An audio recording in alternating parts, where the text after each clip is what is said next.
She had a sparkle about her that shined from within. She just had everything going for her.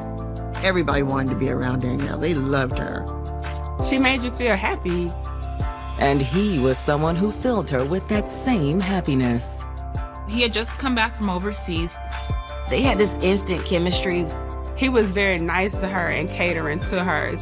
But just when things seemed perfect, their future is shattered by a violent attack. I was laying on the floor with her until they came. I don't think I've ever been that devastated.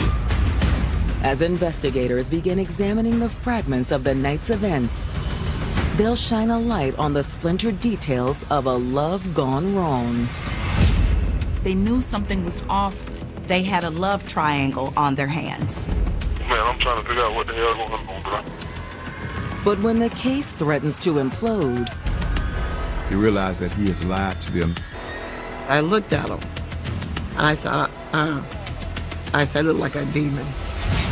police fear it will be impossible to discern the truth from the lies. He's going to try to kill one of them, or they're going to kill him.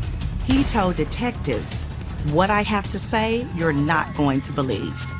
I was like, oh, hell no. Ain't nobody gonna believe that I wasn't the one to pull the trigger. You shouldn't be killing people just because your feelings are hurt. That's weak.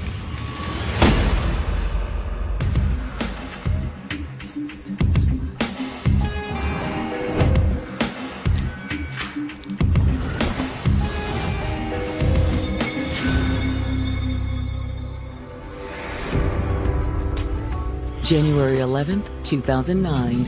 As the holiday hustle fades, citizens of Jacksonville are looking forward to a new year on Florida's eastern coastline. Jacksonville is a big city with a small town feel. One of the really cool things about living here is a lot of people know each other.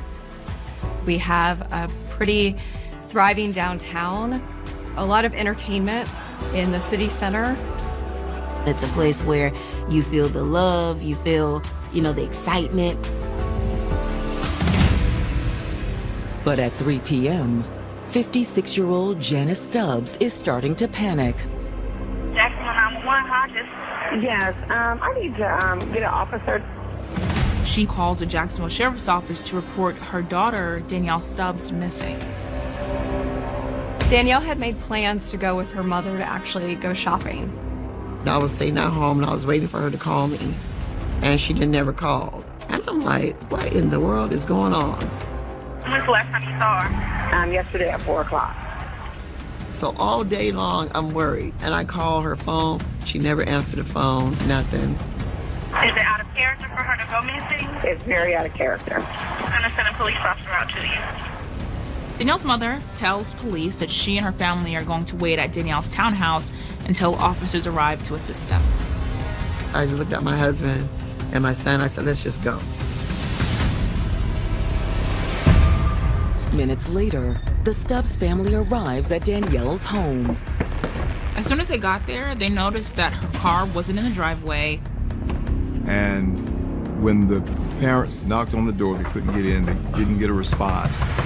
Danielle's family tries to be patient for police arrival, but as time ticks away, the family only becomes more concerned. Like any mother, Danielle's mother is getting very impatient, so they actually call again. Jacksonville 911. Yes, they haven't came out yet. I'm really nervous. The officer has been assigned, but they're on another call right now. I really need to get this in motion. Okay, ma'am. The officer will be there. With no idea when police will arrive, Danielle's brother decides to take action. No, I can't wait no more. I'm going around back. Her brother decides, you know what, I'm gonna go look around on my own. He goes to the back of the house, finds the door unlocked, goes inside, and then goes to the front door to open the door for his parents. Danielle! Danielle, is she here? Danielle! Is she here? They were calling out for Danielle, got no response, so the brother finally went to check the bedroom. When he went into the bedroom, he saw what no one would want to see. Danielle's brother found her on the floor in her bedroom. Oh, no! No! No! Did you find her? Did you find her? Danielle's family makes another desperate call to 911. Jacksonville 911. Sir, what happened? Danielle's brother can barely communicate.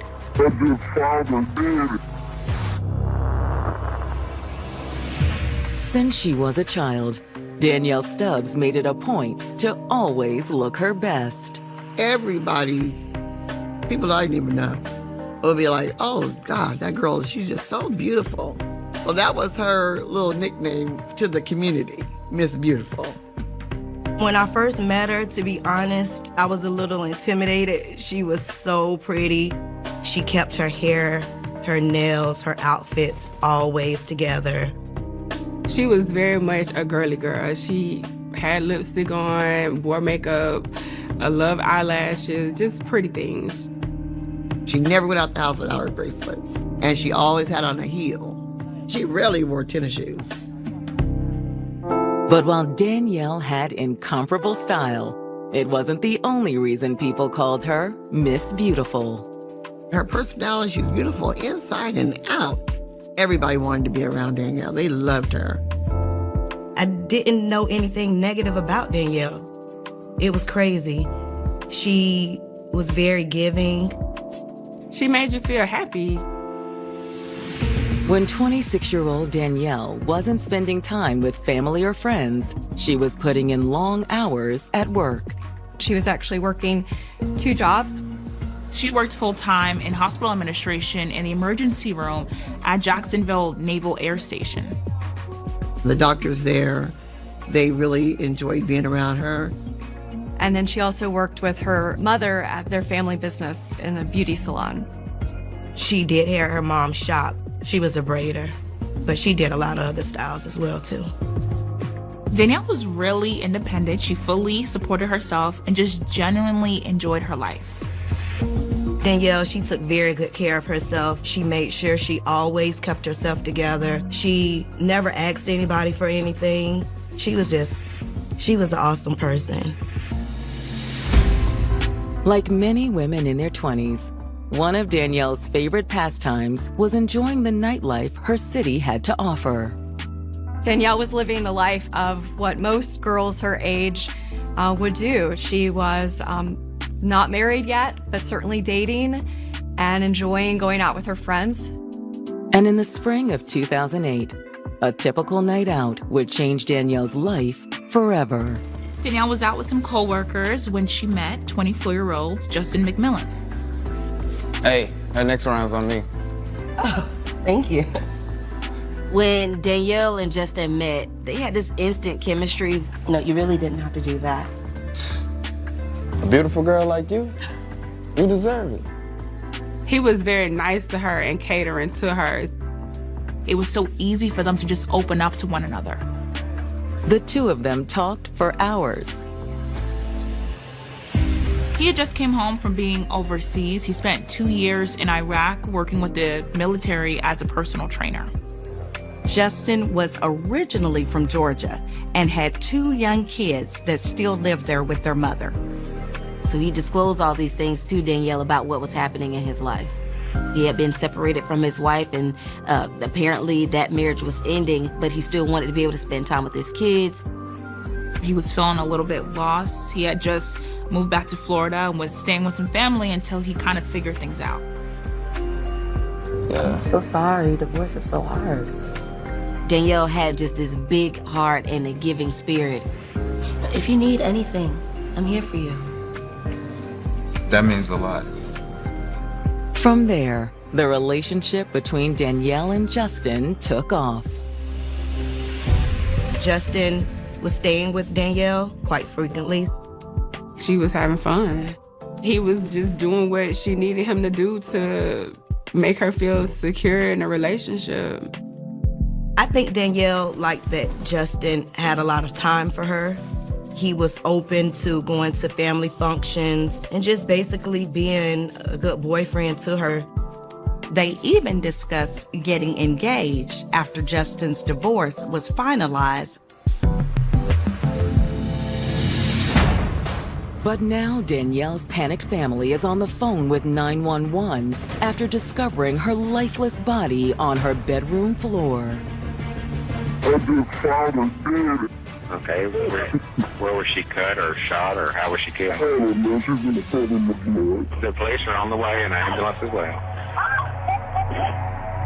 At that point, she was already gone. And I just started rubbing her back, rubbing her back. And I was laying on the floor with her until they came. Police arrived within minutes. Like she had it all. People called Danielle Miss Beautiful, and it was quite evident that she was beautiful inside and out. And with her handsome boyfriend, Justin McMillan, by her side, the sky was the limit for the couple. These two really hit it off. Everything just was working. It was like a match made in heaven. But just hours after reporting her missing, Danielle's family has made a heart-wrenching discovery. Danielle lifeless on the floor of her bedroom. For us, we were in shock. My baby was gone. She was gone. The shock waves from Danielle's death echo throughout the community. I don't think I've ever been that devastated. I hadn't really experienced that kind of hurt. It was just very devastating. It was more hurtful for me to just see her family just torn apart like that, to be honest. It was just hard. Homicide detectives are determined to get to the bottom of this tragedy. Their objective at that point was to process how it happened. They've noticed multiple gunshot wounds, one in the arm and one in the head. Police found 2 spent .45 caliber shell casings around Danielle's body and collected it as evidence. Investigators immediately rule out robbery as the motive for this crime. They noticed there weren't really any signs or obvious evidence of showing like someone had broken into her home. There's no signs of forced entry or any valuables missing. So at this point, it's more likely that Danielle was killed by a person that she trusted and had access to her home. Back at the station, detectives reach out to one of those trusted individuals, Danielle's boyfriend, Justin McMillan. He had called the police station several times asking to speak with them while they were at the crime scene. Hey Justin, how you doing? I got a couple messages to give you a call. Yeah. I don't, man. I'm trying to figure out what the hell going on, bro. He said as soon as he heard the news that Danielle was gone, the first thing he did was call Jacksonville police. Okay. Well, good. Well, then maybe you can help me out a little bit. Is there anything maybe that you might be able to tell me that might be able to help us? When's that last time you've actually seen her, talked to her? It was probably about 6 o'clock Saturday evening. About 6 o'clock the night before, she invited him to go out with her along with her co-workers out to a club, and he declined the offer. Justin claims that he went to spend time with his family, and Danielle was supposed to call him when she got home. This is crazy, because I mean, she told me she was going to call me as soon as she left the club, because she wanted me to spend the night with her. Right. Because I was leaving. I was just going to move back to Georgia. Justin explains that he and Danielle had recently decided to end their relationship. Due to Justin having personal business, I'm assuming with his kids needing to go back to Georgia, that was going to be the end of them. Justin said that it was an amicable breakup, that there was no hard feelings. I mean, you can ask any of her friends or parents, man, we have not gotten into one altercation. But Justin says he never heard from Danielle that night. Justin tells detectives that he was supposed to hear from Danielle before the club closed, but when he didn't, he decided, okay, well, I might as well hit the road and head to Georgia. So what time do you think you was out of Jacksonville? It was maybe 2. He says he's been in Georgia ever since, but got worried when he hadn't heard from her. So is there anything that you know, maybe someone has been upset with her, or people she's been hanging out with or anything? All right, it was this guy. he mentioned a gentleman by the name of Drew Elder, her co-worker. Drew was one of the co-workers Danielle had been out clubbing with on the night of January the 10th. Justin didn't really have a good feeling about Drew. Justin said he was very disrespectful to him.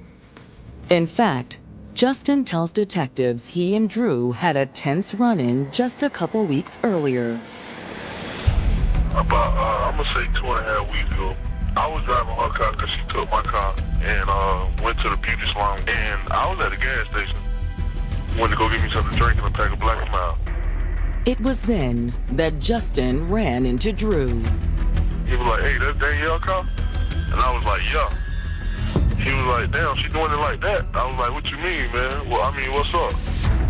Justin was always concerned about Drew with Danielle because he felt that he was too flirty, or he felt that he had a crush on Danielle.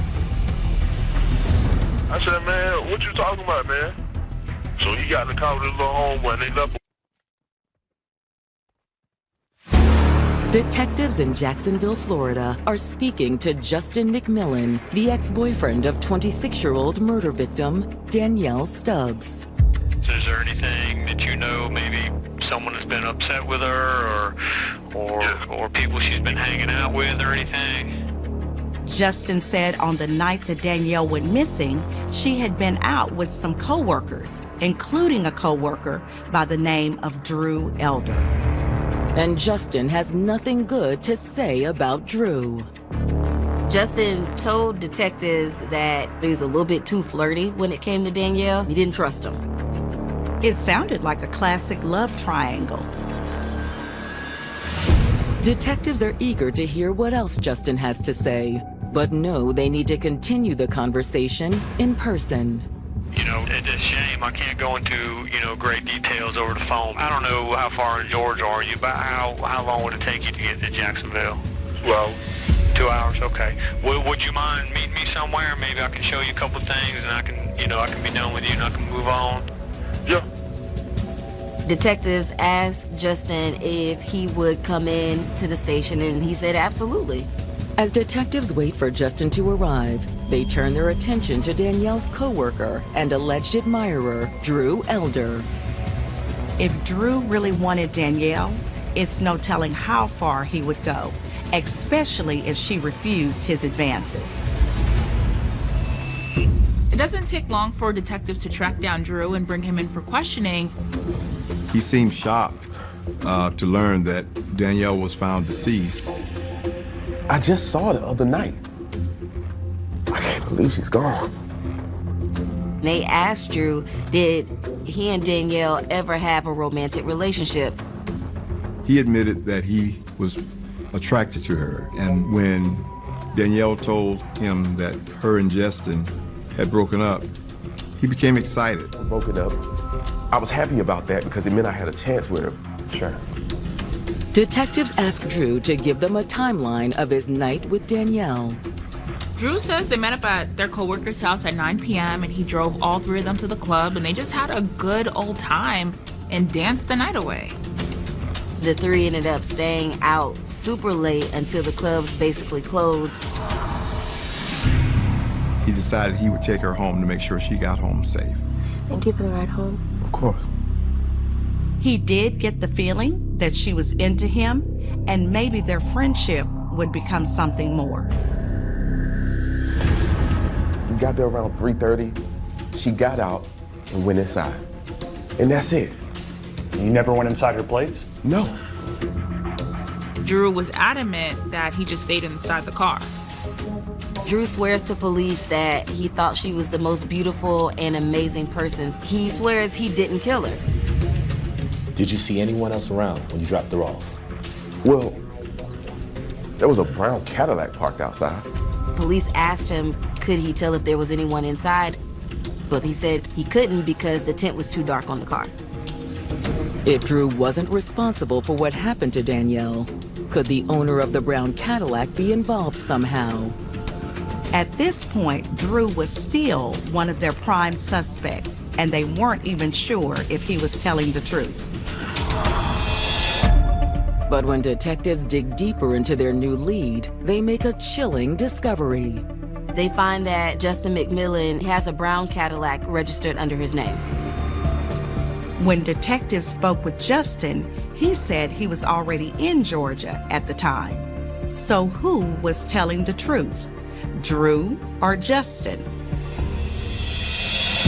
Investigators hope surveillance footage can give them the answers they need. Detectives go to all of the gas stations located near Danielle's home to collect whatever surveillance video they could find. If they caught Justin's brown Cadillac on camera at one of the local gas stations early that morning, it's likely that Drew was telling the truth. And detectives are in luck. Wait, pause it right there. They found just what they were looking for. Detectives see Justin's Cadillac pull into a gas station. They see video footage of the man get out of the brown Cadillac that matches the description of Justin McMillan. The time signature on the tape showed him pulling the car in at 4 a.m. 2 hours after he said that he had left town. They realize that he has lied to them. Now, the investigators are anxious to hear how he intends to explain this 2-hour difference.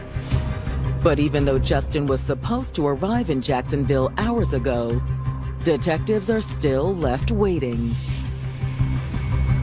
Justin told detectives that day that he would meet with them once he drove back to Florida. So detectives called Justin to see where he was. I'm getting ready to head back in a few minutes now. Oh, are you really? Yeah. Okay. I mean, I don't have nothing to run from. I don't have nothing to hide from. Hey, no one's saying that, Justin. We're just trying to figure out what's going on, and if you can help me, that'd be great. However, by the next day, Justin still hasn't shown up. Detectives sit and wait, and time just continues to go by. They call, they get no answer. He never came.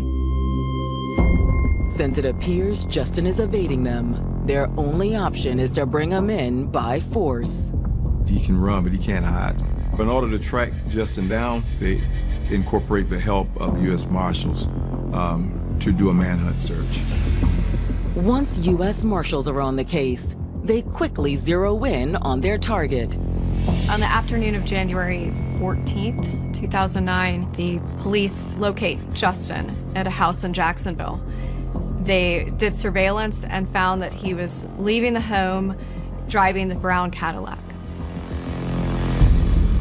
Marshals pulled behind him and turned their emergency lights on in an effort to pull him over. He pulled over, seeming to comply, but opened his door and launched off in a full run. The marshals engaged in a foot chase, yelling at him, telling him to stop. Justin refuses to give up. But the situation takes a violent spin as Justin resists arrest. Justin turned to the police officer and shot in the direction of the patrol car. The U.S. Marshals returned fire. He figured 9. Authorities in Jacksonville, Florida are attempting to apprehend the man they suspect murdered Danielle Stubbs, her ex-boyfriend, Justin McMillan. But the Air Force veteran isn't going down without a fight. He doesn't want to be caught. He's going down in a blaze. He shot at the police officers. Fortunately, none of the marshals were hit by Justin's gun. However, Justin had suffered several gunshot wounds. Hey, we're gonna need medical out here ASAP. Justin was hit 6 times, and that's when he was apprehended. Although Jacksonville detectives are relieved to finally have Justin in custody, his injuries will definitely complicate their investigative process. Justin is rushed to the hospital in critical condition. Detectives don't know whether or not he'll survive this incident. If Justin dies, then the truth behind Danielle's murder could be a mystery forever. Doctors do everything they can to keep Justin alive. He underwent several surgeries. He was also put into a medically induced coma. Meanwhile, investigators compare the bullets collected from the shootout to the ones found in Danielle's bedroom. The casings that were found in Danielle Stubbs' apartment came from a .45 caliber handgun, the same type of gun that was collected at the shootout with the U.S. Marshals. With all of this evidence pointing towards Justin, what detectives want now is a confession. And 2 weeks later, they'll get their chance when Justin awakens from his coma. On January 29th, detectives from the Jacksonville Sheriff's Office met Justin in his hospital room. Justin. Hey man, how you feeling? Doing better? Okay. When we talked on the phone, you remember talking to me? Yeah. I want to go back over a little bit of that with you. But when prodded by detectives, Justin stands by his original story and claims the last time he spoke to Danielle was around 10 p.m. on the 10th. Seems like she went on some friends from work. Were you mad that she was gone? No. He said he hung out with his family in Jacksonville that night, waiting for Danielle to call after she left the club, but she never did. I stayed there until about 2. Went to the gas station. Put some gas in my car. I went to toilet. However, the surveillance video shows otherwise, that he was still in town at 4 a.m. Detectives let Justin know that they know he's lying about getting on the road at 2 a.m. You know that little gas station right around the corner from her house? You're on video in there. You went inside. Your car's actually out in the parking lot. But this is at 4 o'clock in the morning. Realizing he's caught in a lie, Justin admits he was outside Danielle's home when Drew Elder dropped her off at 3:30 a.m. He said he still loved her and wanted to say goodbye before he left to go back to Georgia. You wasn't mad? There's nothing wrong with being angry. That's just it's a human emotion. No. Okay, what happens from there?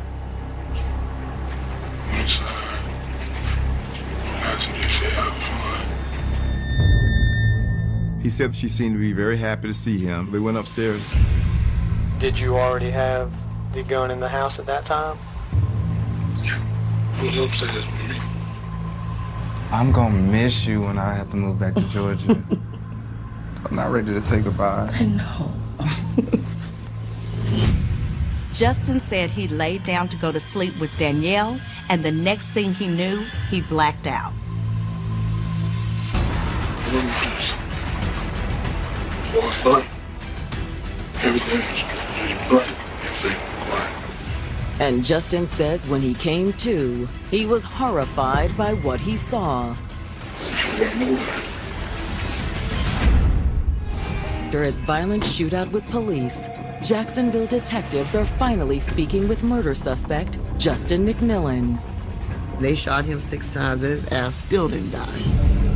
Justin now claims he woke up on the morning of January 11th to find Danielle dead. Did you try to wake her up or move her or help her? Justin, look at me. Did you panic? Yes? Yes. And you leave?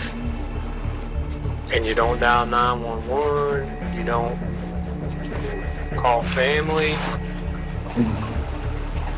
What is that? I really don't. Saying you blanked out ain't gonna cut it.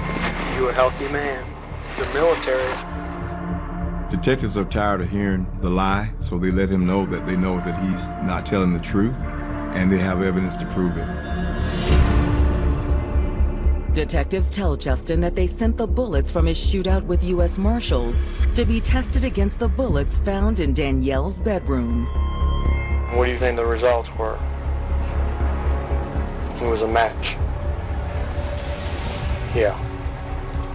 Now you're in a tight situation right now, okay?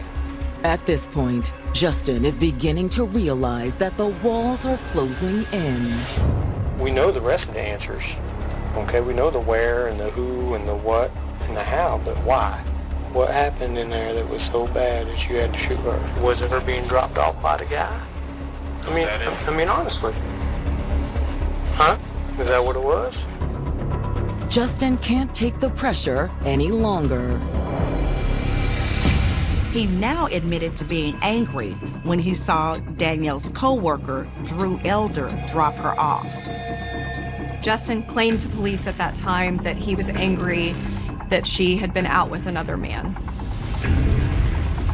He waited till she went inside, and that's when he went in behind her. Like, you think you can just sit there and disrespect me like that? We aren't together anymore, Justin. I can do whatever I want. What? They had a fight. I'm sure they had a fight. Danielle was a fighter. Which one loves you? Huh? Thought about him?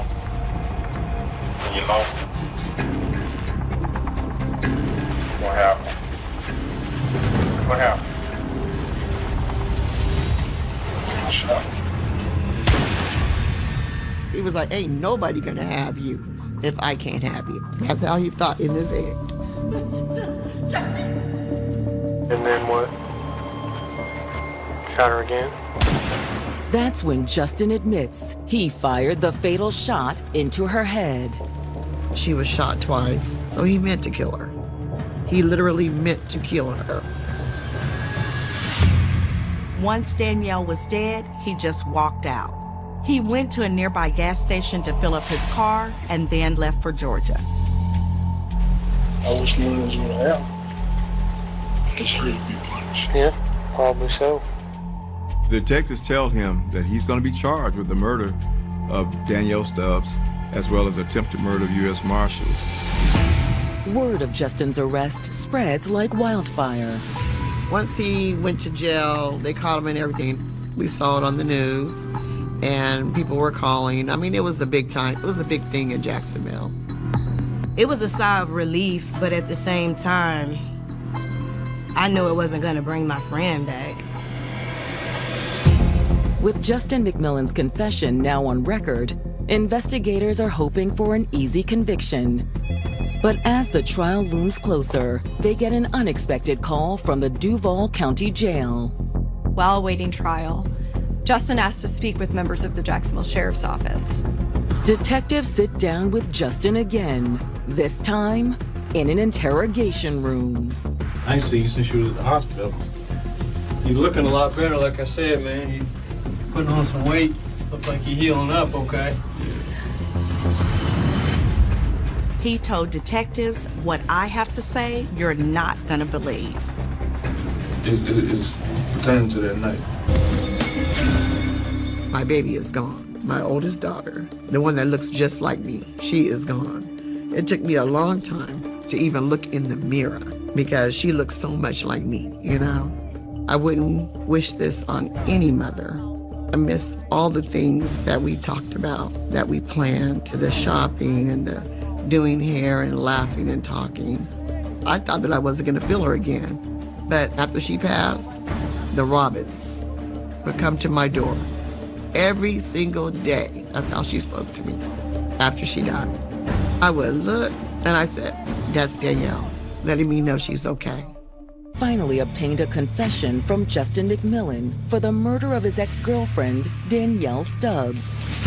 But while in jail awaiting trial, Justin makes a shocking announcement. Justin suddenly decides he wants to recant his story. I didn't pull the truth. Police asked Justin, well, why did you confess to it then at the hospital? And he acts confused. Justin says that he was on so many painkillers that he doesn't even remember talking to the detectives. You know? He's claiming that during the hospital stay, he was on too much medication to give a statement. They had me on so many drugs. Well, they really didn't. They really did. I'm not going to dispute that with you. I mean, we get the hospital records. In fact, the hospital record showed he'd only been on Motrin at the time that he gave his initial statement to the police. So if you're not the one that shot her, then who's the one that did? Who would be responsible for it? I don't know. Justin explains that when he went to Danielle's home on January 10th, he was just stopping by on his way to Georgia to pick something up he'd left there, his pistol. Damn, my pistol upstairs. I hope ain't nobody in here. So I go upstairs and I say, Danielle, Danielle. He says that's when he saw her deceased. My pistol was laying on the bed because I left my pistol there. Justin tells investigators at that point he just panicked.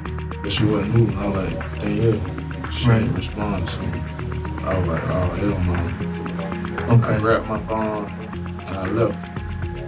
I mean, at the time, I knew nobody wasn't gonna believe that. And I know now ain't nobody really gonna believe it. Justin was essentially claiming that someone else killed Danielle with his gun, framing him for the crime. It's just ridiculous. Did it ever cross your mind to call for some help? Because that's going to be the obvious question. It crossed my mind 1,000 times. Ain't nobody gonna believe I didn't pull the trigger because I got the weapon. It's my weapon. You see what I'm saying? He swears that he is telling the truth. But detectives aren't buying it. This is the third story that Justin had given police now, and they had just run out of patience for him. Detectives tell him at this point it's going to be up to a judge and jury. In June of 2010, Justin gets his chance to plead his case in court. Justin McMillan goes on trial for the murder of Danielle Stubbs and the attempted murder of U.S. Marshals. He knows that he's facing the death penalty. The trial, I didn't want to look at that man. I didn't want to see him, but I looked at him. And I said, I look like a demon. That's what I said, it looked like a demon. His defense team realized with the ballistic evidence against him, as well as his original confession at the hospital, they would never be able to convince a jury that he did not shoot Danielle. So instead, they attempt to at least save him from the death penalty. During the trial, the defendant did make the decision to testify. He admitted again to shooting Danielle. But the defense had a theory of the case that this defendant at the time was just suffering from what we would call a depraved mind. Justin's defense team argues that since he shot at Danielle in the heat of passion, that he shouldn't get the death penalty and that he should get second-degree murder. However, the prosecution is ready with a rebuttal. What the state argued was that it was the defendant who shot Danielle, first shooting her in the right arm, an injury that she would have likely survived, and then he made the decision to shoot her in the head. After just 6 hours of deliberation, the jury comes to a decision: guilty on all charges. He's convicted of first-degree murder and given the death penalty as a result. But just 2 months into his sentence, Justin still isn't willing to accept punishment for what he's done. Justin attempts to escape prison. And while Justin's attempt at escaping prison is unsuccessful, he is able to escape the death penalty. The death penalty law did later change in the state of Florida, and at this time, Justin McMillan is serving life in prison without the possibility of parole. For those that loved and cherished Danielle, Justin's conviction and subsequent sentencing offers little solace. It was a relief with the guilty verdict. But at the same time, though, my daughter is gone. He should have never been off death row. He should have been on that 10-by-10 cell with that black and white TV and reading one book a day. He shouldn't have access to anything because we don't have access to anything but a grave. She was taken from us, and for what, because he was upset. You shouldn't be killing people just because your feelings are hurt. Like, that's weak. He stripped her from her story. She's not gonna get married.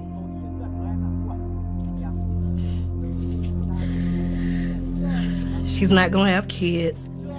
It was just a blessing to know her. The short amount of time.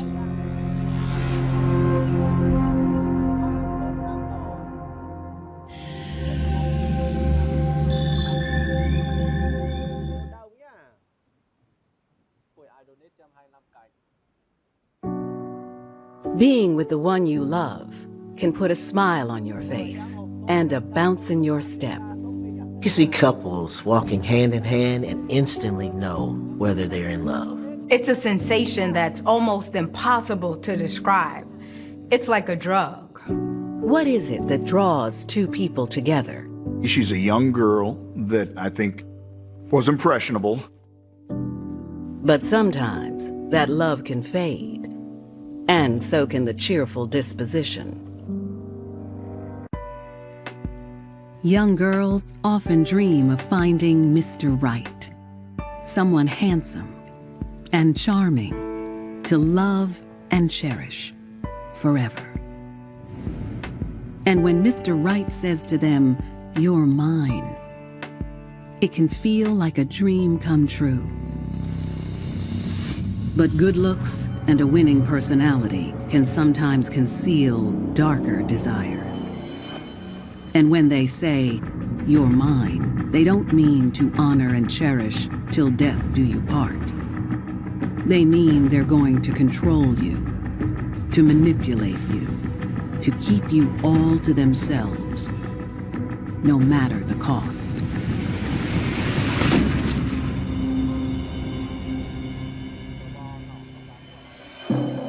It's just after midnight on Mother's Day 2010. The streets are quiet in Hayward, California, just east of Oakland. 28-year-old Anita Reyes and her friend are driving home from a party. They turn onto West Park Street and spot something peculiar in the distance. They see a car parked on the street, male and female, off to the side, two men laying face down in the street. That did not look like a normal situation to them. The two women continue driving. Then, suddenly, a burst of gunfire rings out behind them. They decide, probably not a good place to be. As her friend slams on the gas, Anita dials 911. She tells the emergency operator that she saw an African-American couple near the car, two other men on the ground, and she heard multiple gunshots being fired. Police descend on the scene. There was a white car nearby. Officers find a Hispanic male laying in the street. They check for vitals, but realize it's too late. It was pretty clear that it was a close-range shot from a powerful gun of some kind. That's when officers hear a cry for help from behind a nearby hedge. They find another victim who's been shot several times. This second victim is alive, but just barely. This young man was clearly in a lot of pain. He was in shock. Given the man's injuries, officers aren't certain he'll survive. They ask the victim to ID his shooter and take careful steps to record his response. You don't know if a person's going to say something important. And if you can get the last words from anyone who's dying, it's used in court as what they call a dying declaration. Before he's rushed to the hospital, the victim utters two crucial clues. They shot me and took my money, which confirmed with the police that this was a robbery, and he indicated they, letting them know that there was at least two people involved. Police will soon unravel the mystery behind the bloodshed and discover just how far one teenager would go to please her man. 17-year-old Tiara Arnold had the world at her feet. Tiara was a very smart kid. She was kind of quiet, but very athletic. She was beautiful. Tiara definitely had my back when it came down to pretty much everything. She could do no wrong in my eyes. The promise of Tiara's future shined bright. She was going to school, working, modeling, and had dreams of being a Coast Guard. She had a lot of ambition. She wanted to reach the stars. But life hadn't been perfect for the teen. Her dad got killed when she was 6 months old.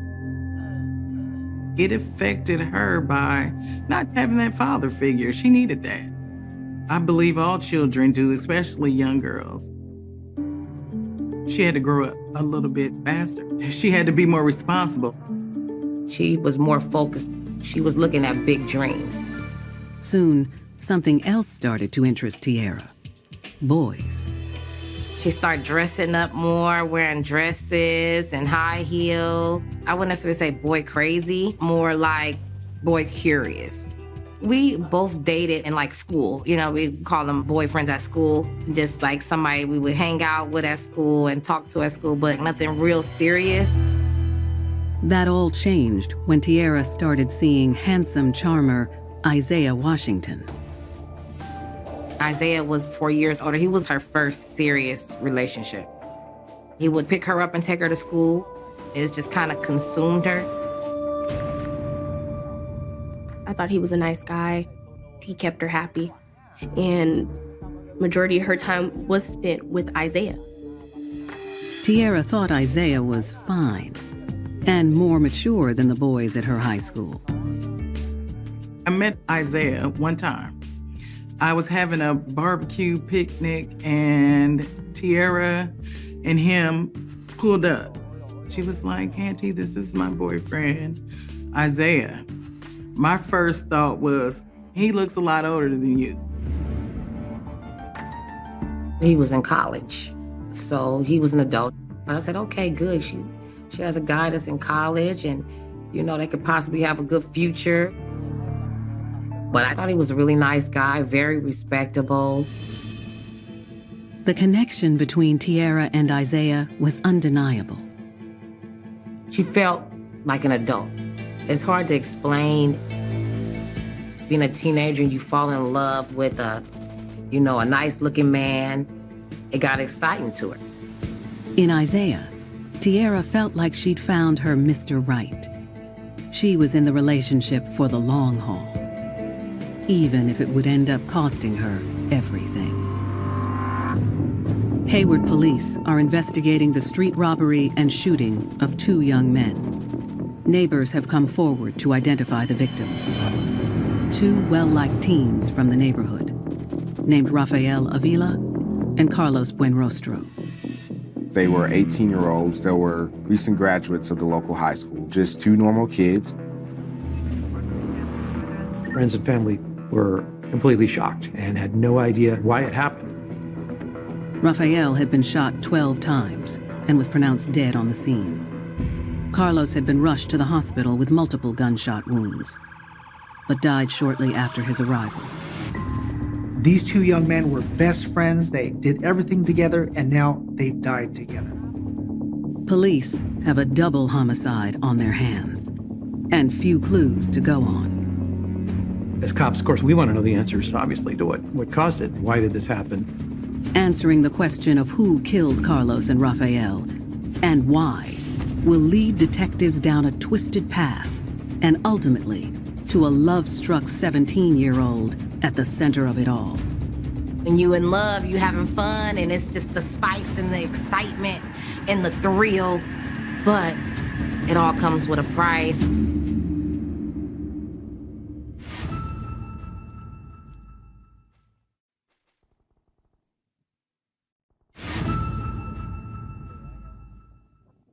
By the spring of 2010, 17-year-old Tierra Arnold has fallen hard for her first serious boyfriend, 21-year-old Isaiah Washington. Isaiah filled the void of her dad not being in her life.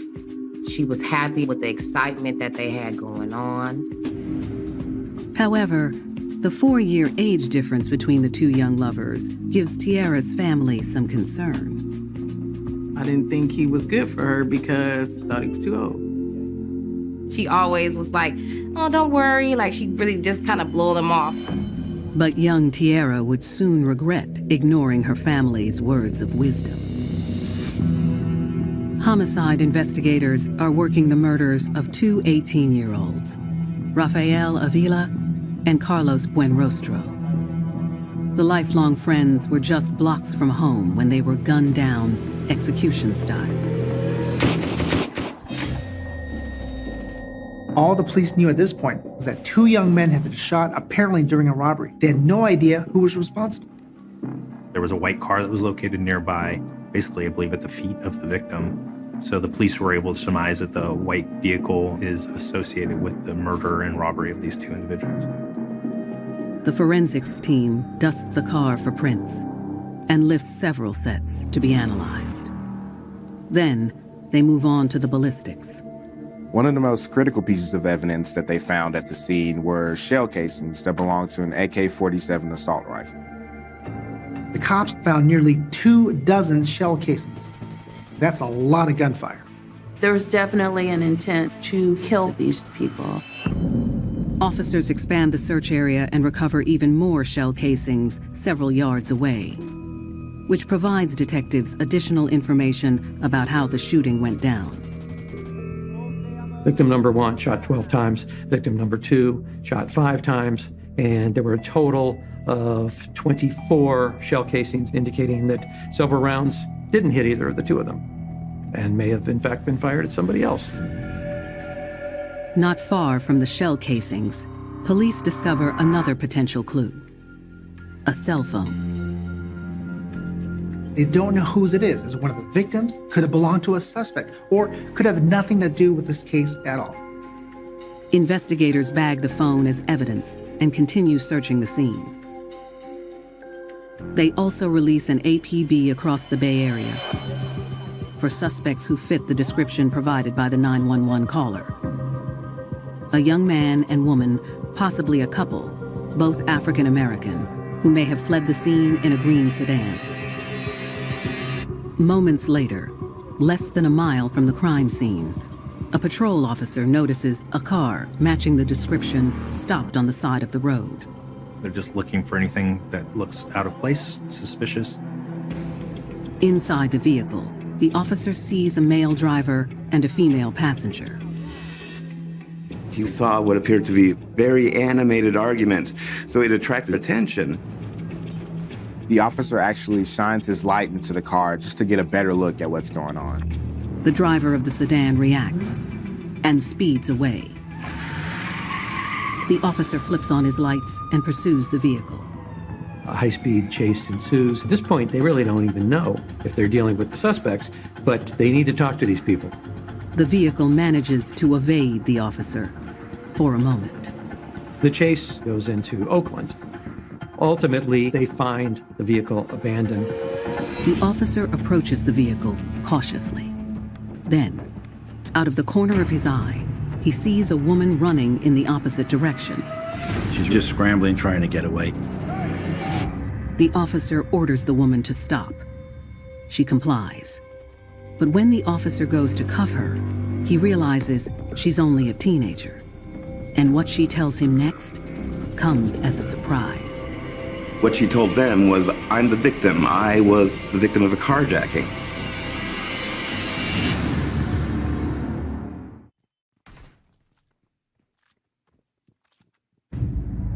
It's May 9th, 2010. In Hayward, California, police are investigating the robbery and execution-style murders of 18-year-olds Rafael Avila and Carlos Buenrostro. Thanks to an APB, they now have a potential suspect in custody. The female passenger of a green sedan that was just involved in a high-speed chase. As she's being cuffed, the young woman makes a startling claim. She puts out a story that she's the victim, in this case, that she's the victim of a carjacking and that she was running because she was afraid. The arresting officer isn't so sure. Her demeanor during this time was not demeanor of someone who's been forcibly removed from their car at gunpoint, kidnapped, anything like that. She was calm, she was cool-headed. Police run the license plate of the green vehicle that they were chasing and find that it was registered to T.R. Arnold.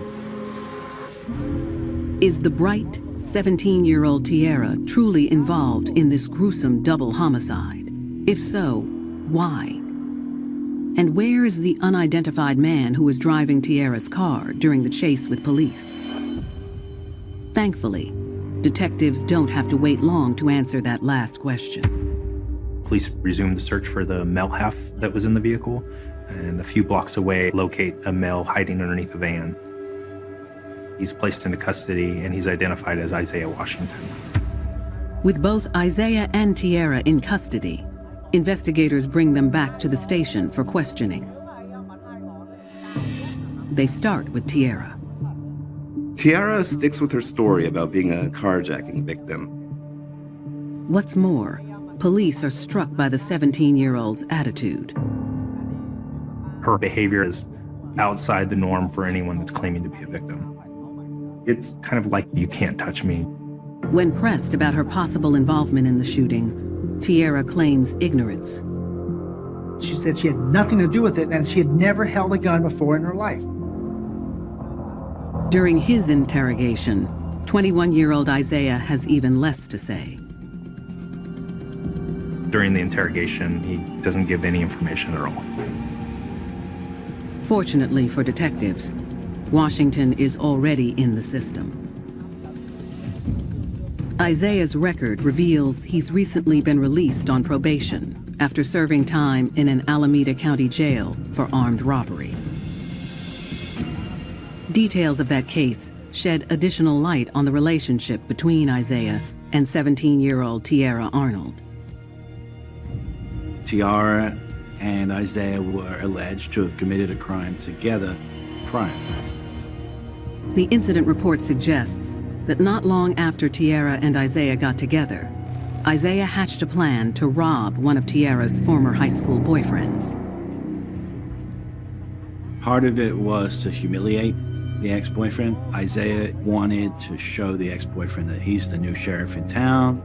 He's the guy who now owns this woman, basically. Isaiah's scheme was designed to put Tiara's love for him to the test. I think this was kind of Isaiah's way of initiating Tiara into his influence, that it's a test of loyalty. In November 2008, Tiara arranged for a secret hookup with her former boyfriend. Tiara lured him to an undisclosed location under the guise that Tiara was going to have sex with this young man. Once they parked the car, Isaiah came out from hiding. He approached the window and pointed a gun at Tiara's ex. Isaiah allegedly stole the kid's cell phone, earrings. With Tiara's ex at gunpoint, Isaiah pumped him for details about his previous relationship with Tiara. Isaiah had asked him if she had had sex with him. He said yes, and she said no, and he told her to slap the mother. Tiara did precisely as Isaiah instructed. He wanted to see if she was going to do whatever he told her to do, no matter what. She wanted to prove her love to Isaiah, and no better way to prove her love to him, in her mind, than to slap her ex-boyfriend. Tiara's ex reported the incident to police, and Tiara and Isaiah were arrested. Since Tiara was a minor, her charges were handled in the juvenile court system. That wasn't the case for Isaiah. Isaiah was an adult, so he was treated in adult court. He went to jail for a year for the robbery. Tiara didn't want to leave him. She didn't want to leave their relationship, but the whole family knew that this guy is into something that's not right. Given that Tiara and Isaiah are back in custody, just a week after Isaiah's release, it seems the couple has picked up right where they left off. As day breaks the following morning, detectives reach out to Tiara's friends and family to gain additional insight into the couple's relationship. They say that just a few weeks after Tiara and Isaiah started dating, they could tell her Mr. Right was all wrong for her. He was controlling the things that she needed to do, how she dressed. He wanted her to stop going to school as well as modeling. He would call her all day, back to back. Where are you? Who you with? He would be like so angry. It just seemed like he was very controlling of her. It was a battle. I could do my best to explain to her that he's not no good for you, but how can I do that when she's heads over heels? She has the dream man that she thought was in her life. Tiara's family claims that when Isaiah got locked up on the armed robbery charges, they put even more pressure on Tiara to leave him. but Tierra was having none of it. When we would try to talk to her about it, she would kind of get offensive because my sister lost her father when she was very young. So I think somehow she really connected with Isaiah. After Isaiah's release, Tierra began spending more time away from home in order to be with him, and eventually stopped coming home altogether. I was barely seeing her at this time. It was like she was battling with her family and her man. It was like, I love my family, but I love my man too. She started fading away from the family, slowly but surely after that. The jail time, the family battles, the desire for someone to fill the void left by her father's untimely death. To detectives, it seems these outside forces simply drove Tierra deeper into Isaiah's arms. Perhaps the stakes to prove her love for him had escalated from armed robbery to murder. I don't know what it was, but them two that came together, it was just kind of like destruction.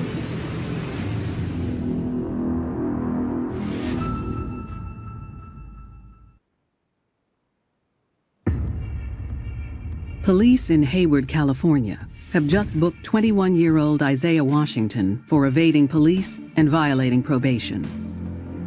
They suspect he may be responsible for the double homicide of 2 Bay Area teenagers.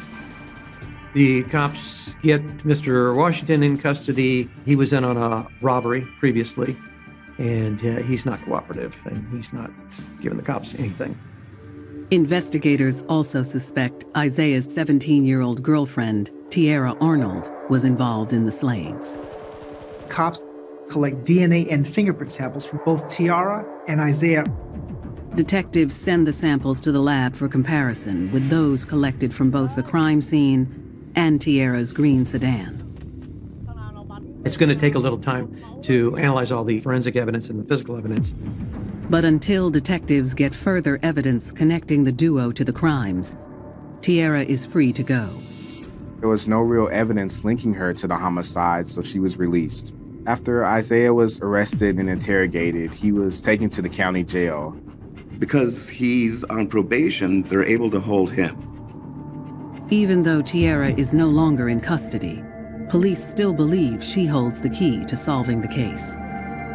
In a case like this, sometimes letting the suspect go when you know that they have close ties allows you to gather stronger evidence to be able to present a case to the DA. For now, investigators turn their attention to the cell phone they found near the crime scene. It was actually found just laying in the middle of the street, and it could be a critical piece of evidence. They trace it to a 16-year-old high school student named Jocelyn Moore. They do more digging on Jocelyn. They learn that she attends high school in Hayward. Police find Jocelyn at her parents' house and question her about the murders of Carlos Buenrostro and Rafael Avila. From the get-go, it seems Jocelyn is holding something back. She doesn't want to cooperate. She doesn't want to be called a snitch. Detectives explain to Jocelyn that if she is the only eyewitness to the crime, Isaiah and Tierra may soon be gunning for her as well. The cops tell her that, you know what, we're worried about you. You might be hit next. She has to start linking the dots that, it's related to her cell phone being found at the scene, and that next time she may not be as lucky. The police were telling her that her life was in danger from Isaiah and Tierra, and that she really needed to pull it together to testify. Finally, Jocelyn agrees to come clean. Jocelyn tells police that she knows Tierra. Jocelyn reveals that she and Tierra first became friends at school, but that over the last few months, the two had grown extremely close. Jocelyn is much more than Tierra's friend. Tierra and Jocelyn were involved in a romantic relationship, specifically while Isaiah was in prison. Jocelyn tells police that the physical aspect of their relationship ended once Isaiah was released from jail, but that she and Tierra remained friends. Jocelyn goes on to explain that on the evening of May 8th, 2010, Tiara invited her to a party. Tiara invited Jocelyn to come with her for a barbecue to celebrate Isaiah getting out of jail. Jocelyn happily accepted. But later that evening, Jocelyn realized there was not going to be any barbecue and that the couple had other plans. According to Jocelyn, those plans ended with the murders of Carlos Buenrostro and Rafael Avila. Jocelyn's testimony was probably among the most powerful pieces of evidence they had. With Jocelyn's statement in tow, detectives searched for additional evidence against their suspects. Meanwhile, Tiara and Isaiah's bond appears to only be growing stronger. He would call home from jail. They would communicate. They were clearly still in love. In the jail phone calls, everything was, "I love you, baby. Don't worry, we got this." And it's Tiara's unwavering loyalty to Isaiah that leads detectives to the smoking gun and could ultimately clinch the case against both of them. She didn't know where the evidence was, but the cops were smarter than she was.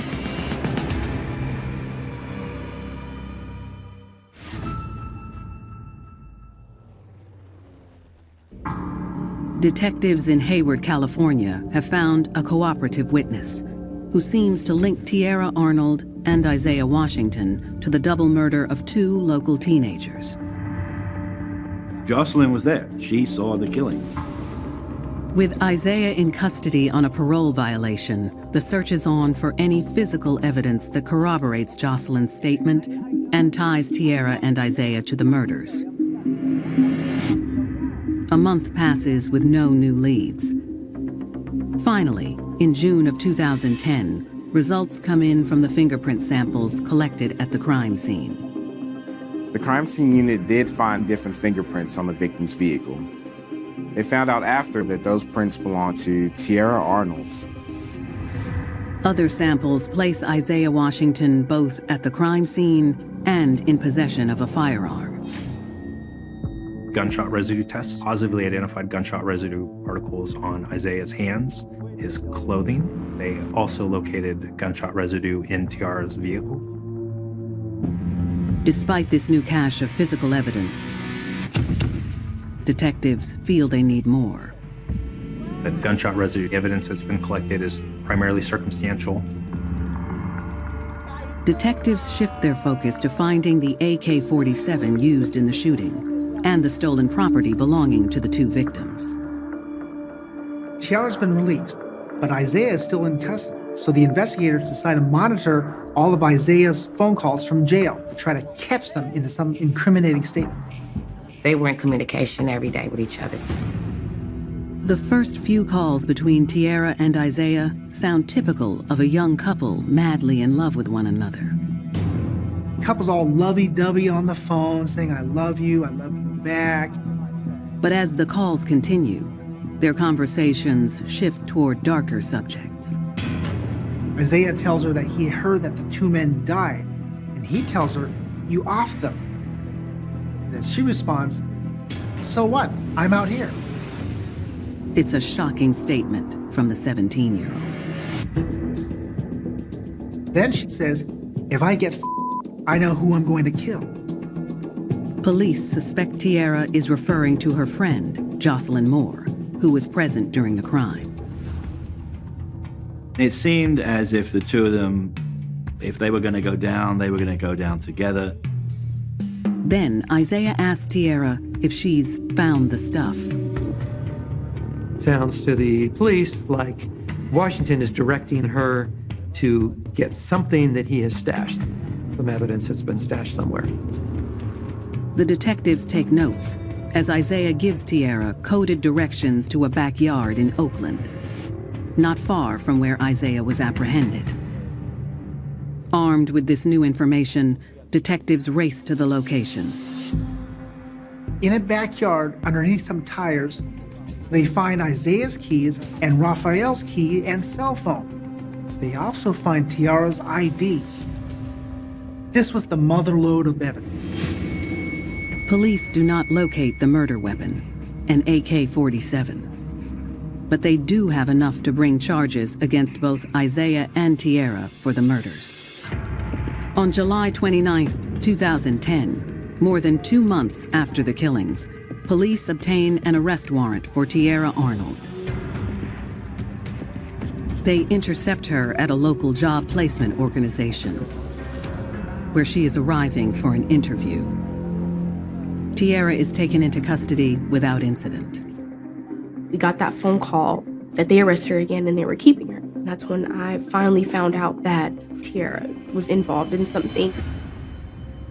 I was shocked. I could not believe it. But me to hear that my sister, I thought it was ridiculous, unbelievable. We cried for like days because it was so disheartening. I dealt with a lot of emotions. The emotions of what is going on? What did Isaiah do to my daughter? I mean, how could you love somebody and turn around and put a person in this situation? Tierra and Isaiah are charged with murder and armed robbery. As prosecutors prepare for trial, they plan to add another crime to the list of charges: the attempted murder of Tierra's high school friend, Jocelyn Moore. The romantic relationship that had been going on when he was in prison was reason enough for Washington to actually want to kill Jocelyn. And Jocelyn's testimony in court will finally shed light on what went down that fateful night. Jocelyn's outside the car, hears all these shots being fired. Then she says that she heard Isaiah say, "Shoot that bitch," referring to her.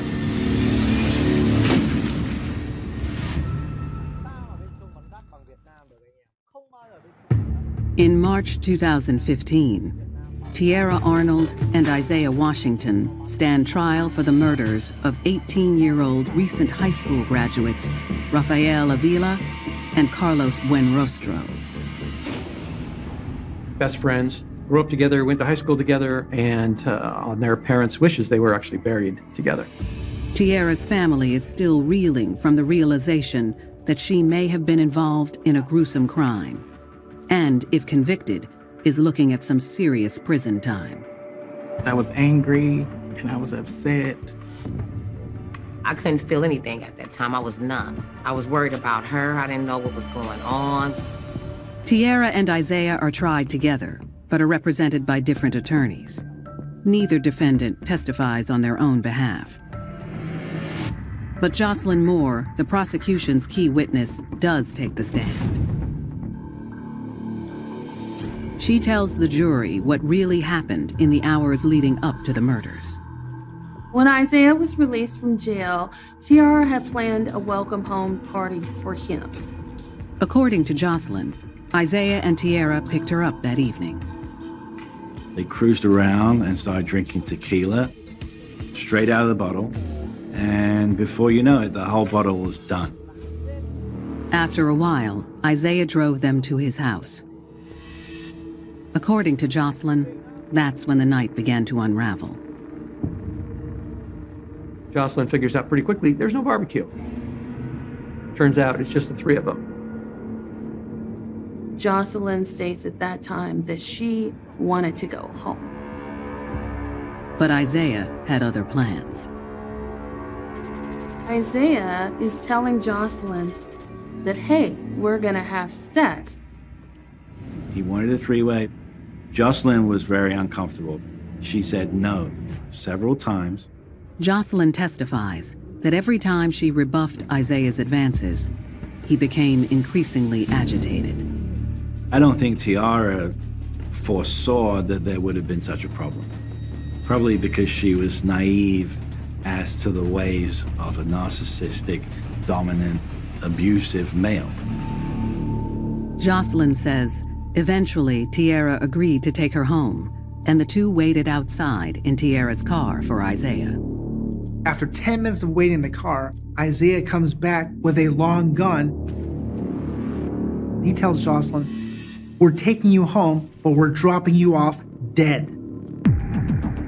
Tierra is telling Isaiah, take her home. Tiara was really wanting to just diffuse the situation, but Isaiah was escalating. Jocelyn is definitely fearing for her life at this point. Jocelyn states that not long after they started to drive, Isaiah pulled over and ordered everyone out of the car. Now, it was assumed that Isaiah was going to kill Jocelyn because Jocelyn refused to have a three-way with him and Tiara. At that moment, Isaiah spotted two teenagers, later identified as Carlos Buenrostro and Rafael Avila, walking toward their car.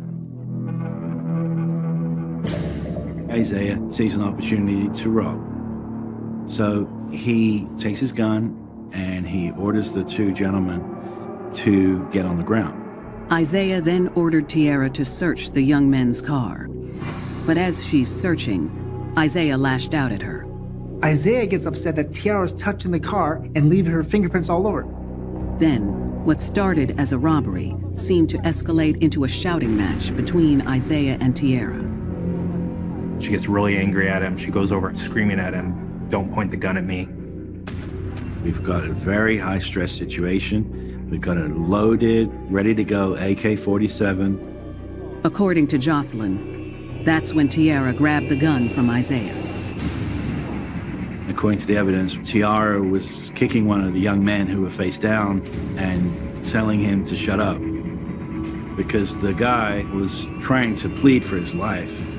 Jocelyn says her eyes were frozen on the ground when a barrage of gunfire exploded. She claims she didn't see who fired the shots. She only saw the victims as they were hit. Jocelyn fled the scene and heard Isaiah call out behind her. She hears Washington yell to Tiara, "Shoot the bitch." With bullets whizzing past her, she's gone. She's in the wind. She's running away, and at some point her cell phone comes flying out. She hides in the bushes. Jocelyn says she hid until Tiara and Isaiah left. She also tells the jury that the incident had so terrified her, she decided not to tell anyone about it. She does not call 911.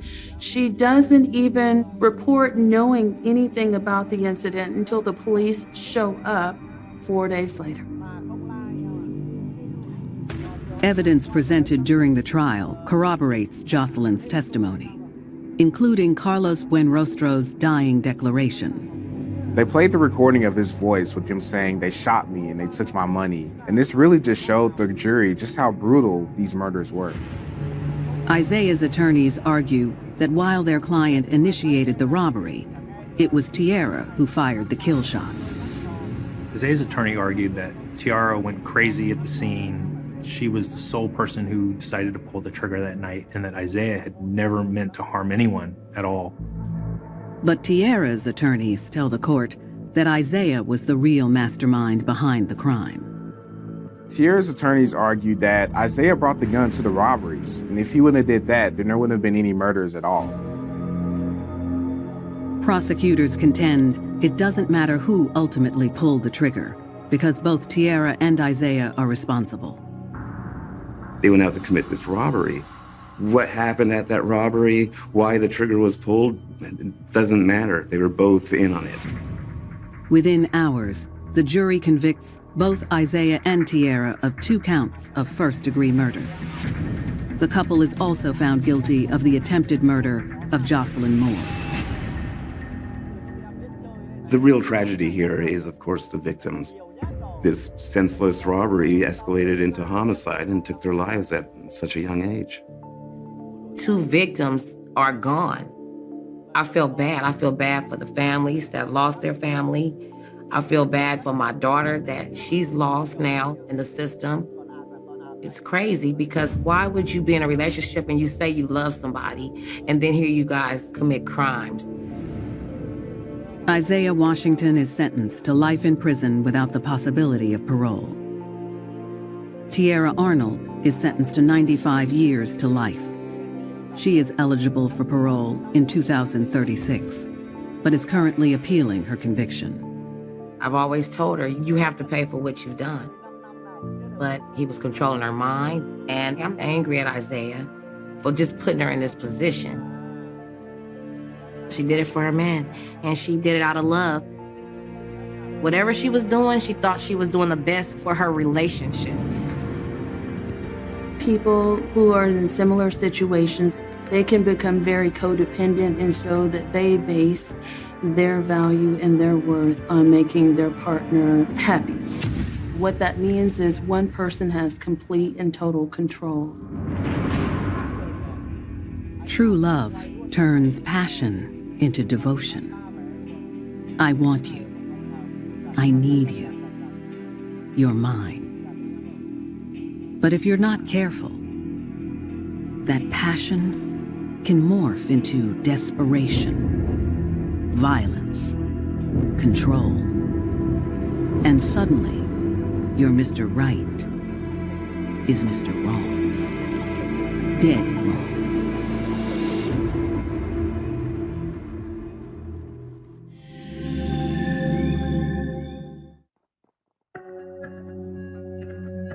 Strength, honor, integrity. They say there's nothing more alluring than a man in uniform. He can make you feel safe, like he's your shield against all of life's dangers and hardships. But what if your man in uniform enlists your help on a mission? One that's deadly and could cost you everything. Would you relinquish yourself from duty? Or stay loyal to the very end?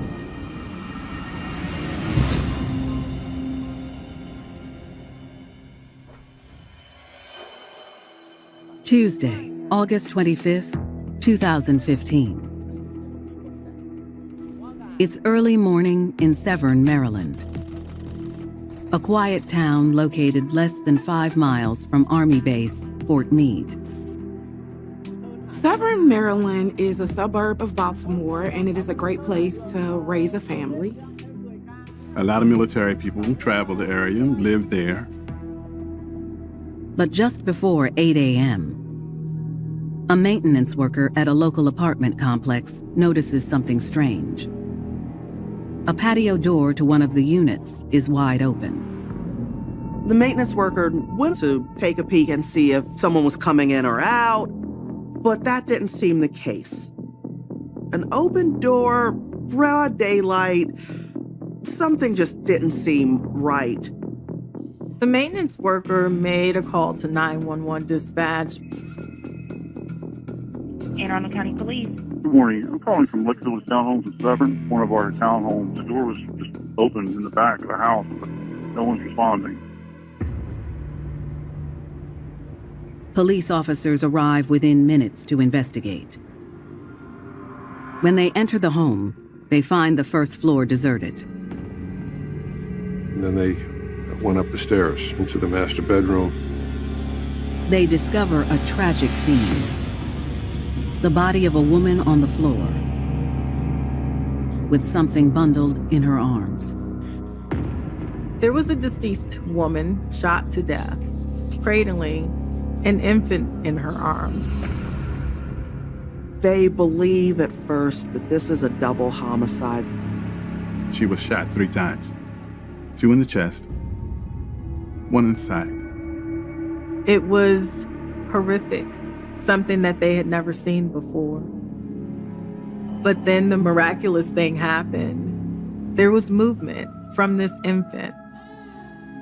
The baby starts to cry. And it becomes very clear the baby is unharmed. Police take the baby from the deceased woman's arms and rush her to the hospital for evaluation. It would take detectives more than a year to unravel the mystery behind this chilling crime, and to discover a woman who would go to deadly lengths for her man.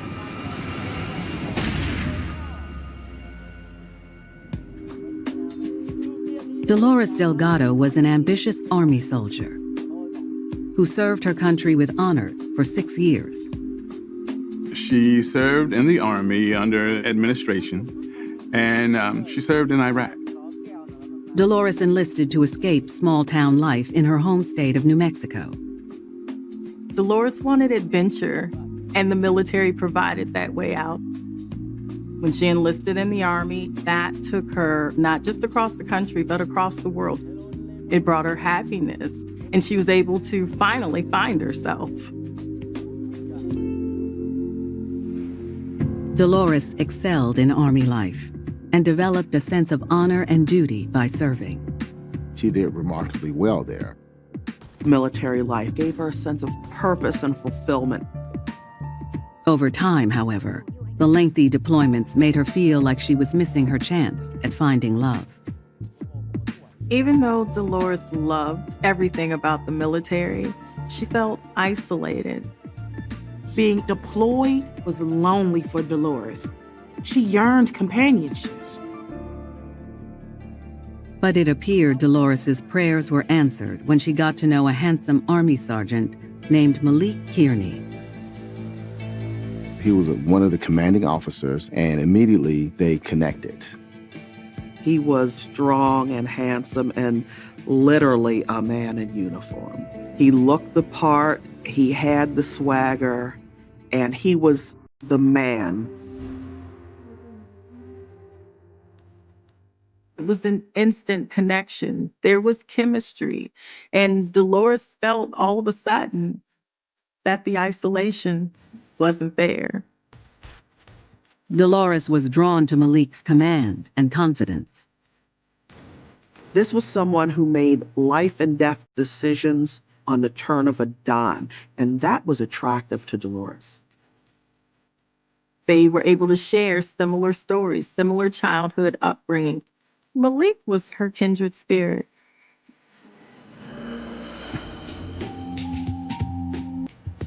Dolores and Malik quickly became a couple and spent every free moment together. They saw that same sense of wanting to belong in each other, and that pushed them together. Dolores was intoxicated by that passion, that feeling of connection, emotional attachment, love. They were intimate, they were friends, they were partners. He was everything she wanted in a man.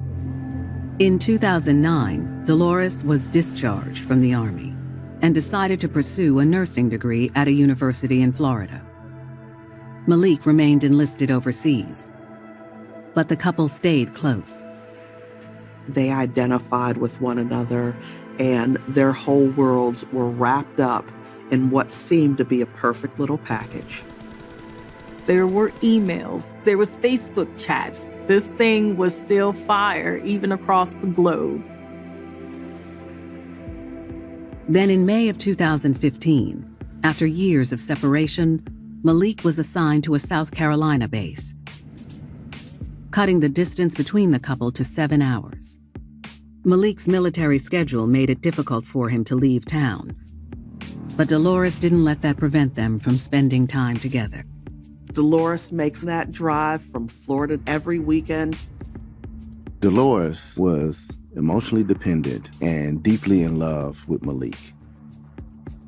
Whatever Malik wanted or needed to be happy, Dolores was going to try and provide that for him. But Dolores couldn't have imagined the dark path she'd ultimately travel to make Malik happy. August 25th, 2015. Authorities in Severn, Maryland, are on the scene of a vicious murder. The first responders told the investigators because they found the victim laying on the floor with an infant in her arms. It appears that the child was placed in the mother's arms after she was murdered. Officers can't fathom how anyone could commit such a cold-hearted crime. Who would leave a helpless infant in the arms of their dead mother? When police dig deep into this investigation, they'll find a woman who would stop at nothing for the man she loved. Someone that callous and uncaring had to be some kind of monster.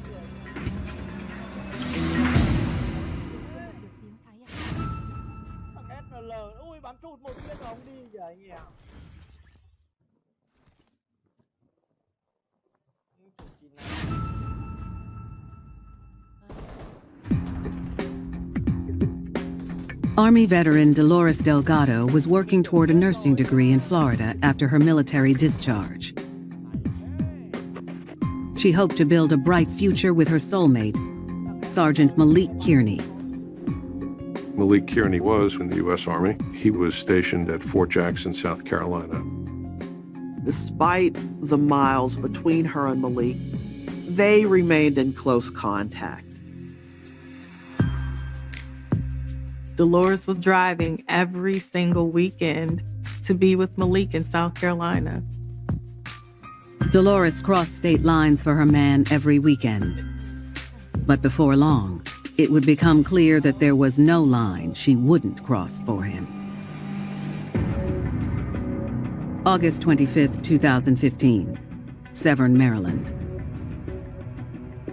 Authorities have just come upon a gruesome discovery inside a home on the west side of town.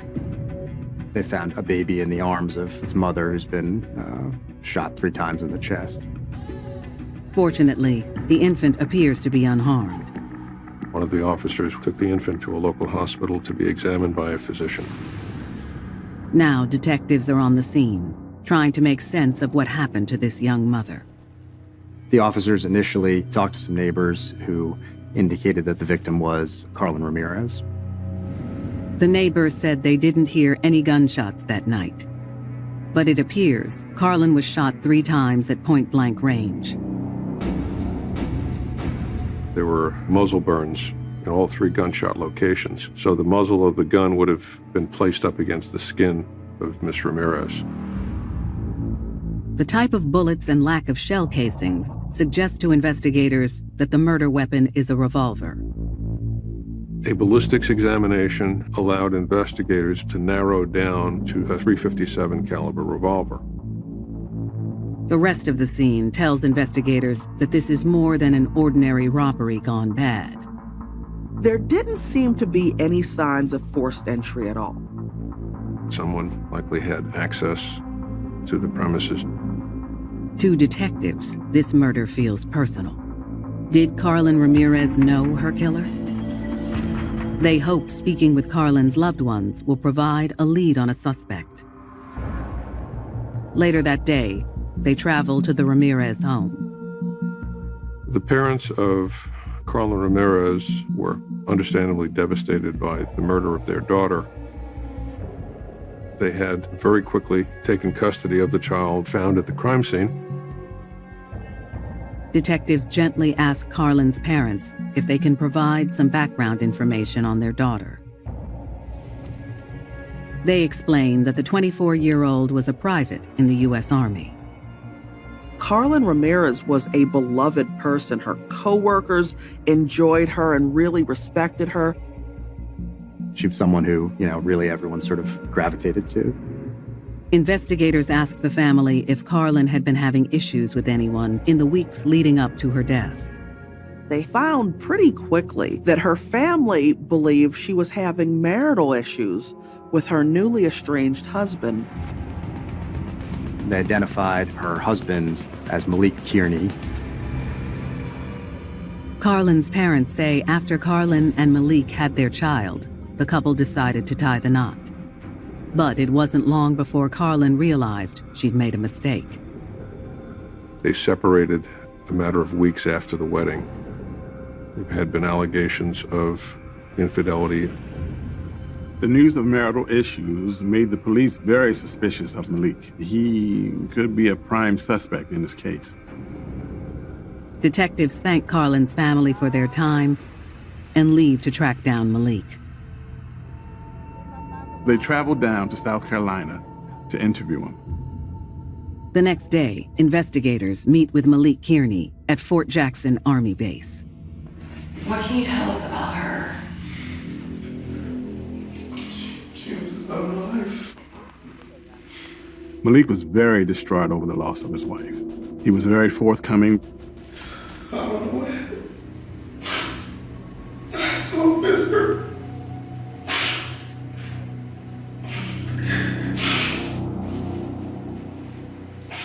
Well, she was murdered.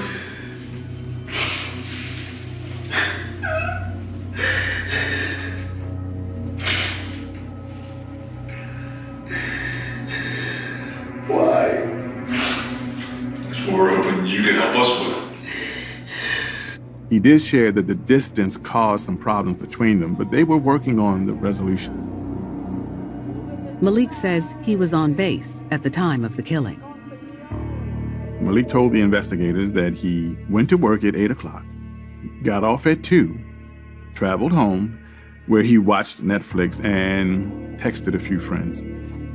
After I left work, I came straight back home. He said that he had remained in his apartment alone, going to bed early, before returning to work the next day. The grieving husband appears eager to cooperate with police. Malik even agreed to a forensic investigation of his cell phone. But there's one aspect of Malik's behavior that strikes investigators as strange. Most people would likely immediately need to know what happened to my wife. Malik Kearney never asked how his wife died. That was a red flag, among others, to the investigators. Malik, again, is there any questions we didn't ask that you think that we should have asked before we leave? No. With no evidence to hold Malik, investigators let him go. They returned to Maryland and started gathering evidence, processing evidence. As detectives begin looking into Malik's alibi, it seems to check out. The detectives confirmed that. Malik went off duty at Fort Jackson on the afternoon of August 24th and reported for duty at approximately 8:30 the following morning. When detectives review Malik's cell phone, it also appears to bolster his story. He was at home, he was watching Netflix, and he had texted a few friends. But investigators spot something of interest in his call history. They noticed that there was one number and one name that appeared more than any other number or name in that phone. That name is not Carlin. That one person was Dolores Delgado. Investigators know they need to find out more about Dolores's connection to Malik. What they uncover will turn the case on its head and reveal a woman whose number one duty was to protect her man at any cost. Dolores prided herself on being the keeper of Malik's secrets, but she was his secret.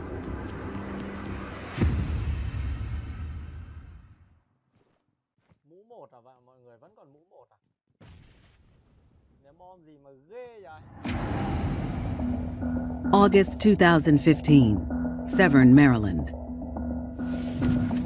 Army Sergeant Malik Kearney appears to have an airtight alibi for the night his estranged wife was murdered. But his cell phone history brings new questions to light. There was one name that kept showing up in Malik's telephone more than any other: Dolores Delgado.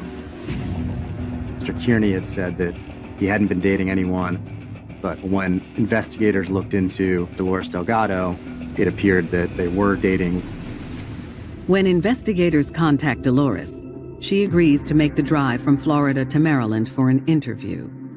But when Dolores arrives at the station, detectives notice something suspicious. Shortly before the interview, Dolores Delgado was on the phone with someone. As Dolores ends the call, one of the detectives catches a glimpse of the name Malik on her screen.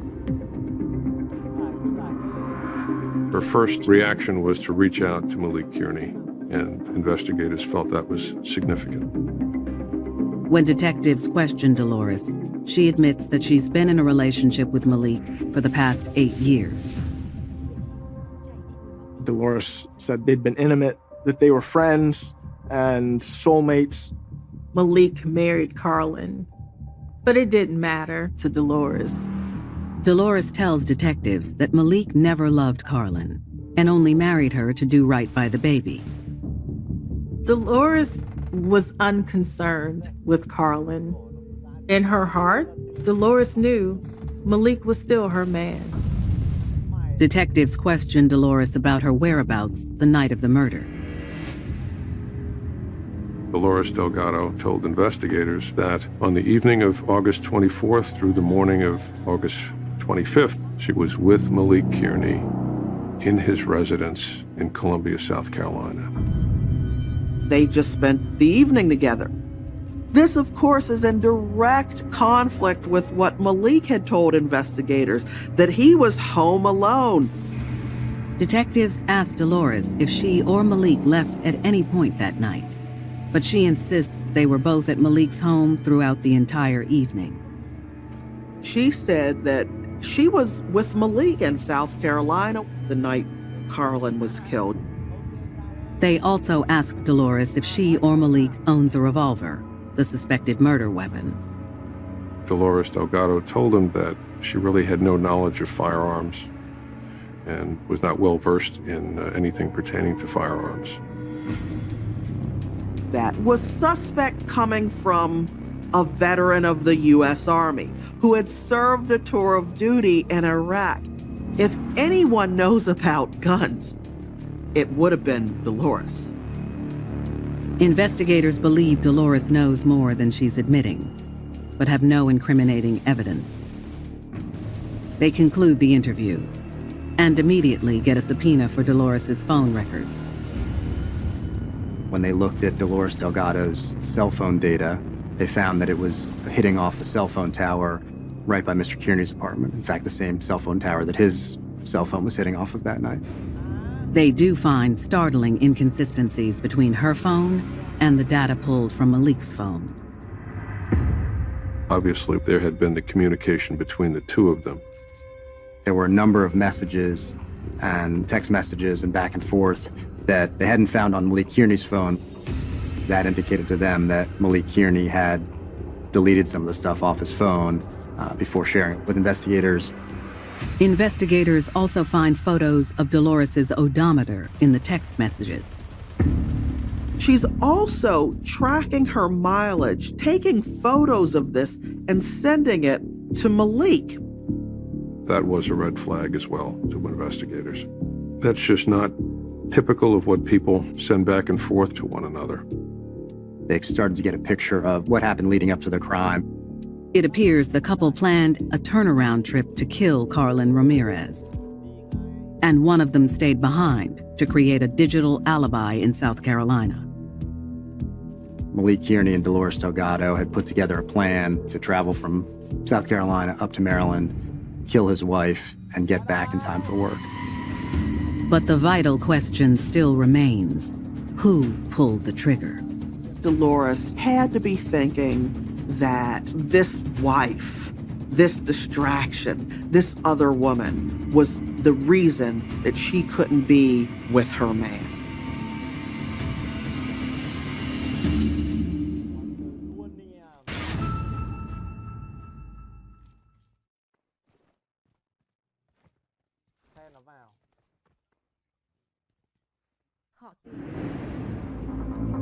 August 2015. Homicide detectives in Severn, Maryland believe Dolores Delgado and Malik Kearney conspired to murder Malik's estranged wife, Army Private Carlin Ramirez.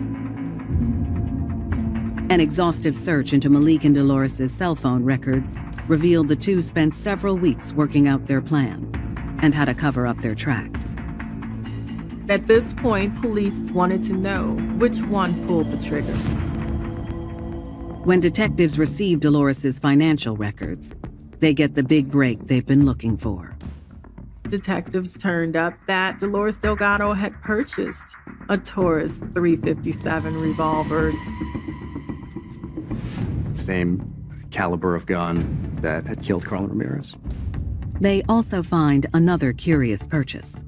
They see in her financial information that she's recently purchased gas cans. Authorities travel to Florida to execute a search warrant on Dolores's home. They don't find the murder weapon, but they do find another piece of damning evidence on Dolores's laptop. They found searches how many gallons are needed for each mileage from one way from South Carolina to Maryland.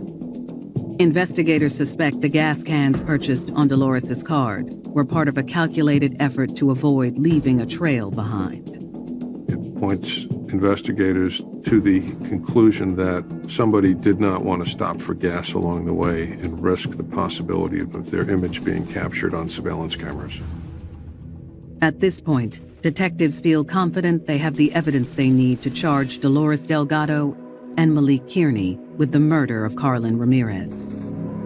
The electronic evidence, the text messages, the lack of truthfulness on the part of Malik Kearney during the interview process all led us to conclude that Malik Kearney and Dolores Delgado acted together to cause the death of Carlin Ramirez. In October 2016, after more than a year of investigation, a grand jury finally indicts Dolores and Malik. Dolores Delgado was arrested at her apartment. She appeared surprised to see police there, but at the same time, in the back of her mind, I think she knew this was coming. Malik Kearney was arrested on post and taken to the lockup at that fort. But the question still remains. Who pulled the trigger? Prosecutors decide to approach Dolores first to see if she'll crack. Prosecutors and investigators wanted to convince Dolores Delgado to cooperate, to tell us her side of the story, and ultimately testify against Malik Kearney. The purpose of my conversation with Dolores Delgado was to acquaint her with some of the evidence that we had obtained against her. They show her proof of purchase for 2 5-gallon gas cans and a .357 revolver. Delgado continued to be in denial about any involvement in the murder of Carlin Ramirez. Investigators knew that Dolores was lying. They had the evidence to prove it. They just needed her to give herself up. They decide to present her with another alarming piece of evidence. Just days earlier, a surprise witness had come forward with a guilty conscience. Police got a call from a man in Florida who said that shortly after the murder, he had helped Miss Delgado dispose of a firearm. That was a bombshell discovery that kind of cracked this case wide open. The unidentified witness told detectives that in September of 2015, he drove Dolores to a Florida waterway where she disposed of a .357 revolver. When police divers searched the waterway shortly thereafter, they recovered the gun. We matched the serial numbers to the firearm that Dolores Delgado had purchased in Florida before the murder. We determined the firearm killed Carlin Ramirez. Armed with this new evidence, prosecutors informed Dolores that she faces the possibility of life in prison for her role in the murder, if she doesn't cooperate with them. But is it enough to persuade Dolores to talk? Or will she continue to stand by her man? She loved this man and she wanted him. Malik was her fantasy come true. Dolores would do anything for him.